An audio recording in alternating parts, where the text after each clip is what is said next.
नमस्कार सबैमा welcome to the Lebi garden blog from Boudha Kathmandu. एउटा बाबाआमाको लागि सन्तानको खुसी नै सबभन्दा ठुलो हुन्छ। आफू अस्वस्थताको बावजुद पनि आज हामी बौद्ध घुम्न गयौँ। यसरी बौद्ध घुम्दै जाँदाखेरि अचानक फोन आयो।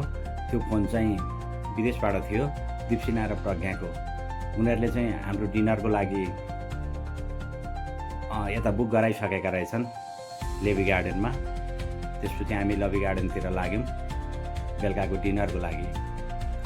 यसरी जाने क्रममा साइडबाट छोराले हाम्रो भिडियो पनि बनाउनु भइसकेको रहेछ।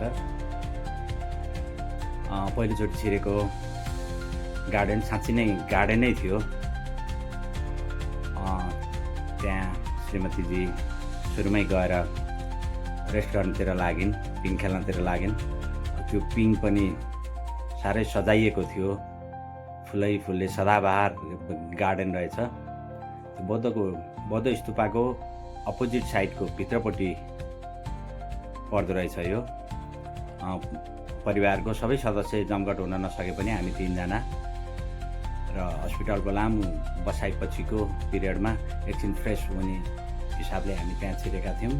र त्यहाँ हाम्रो चाहिँ बुक पहिल्यै भइसकेको थियो डिनरको लागि। हामी डिनरको लागि गयौँ, बस्यौँ।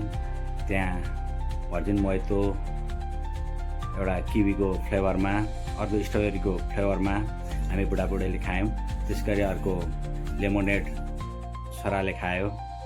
त्यसपछि हामीले एकछिन बस्यौँ, आफ्ना कुराहरू गऱ्यौँ र वरिपरिका दृश्यहरू हेऱ्यौँ, आफ्ना दुःख सुखहरूका कुराहरू पनि गऱ्यौँ।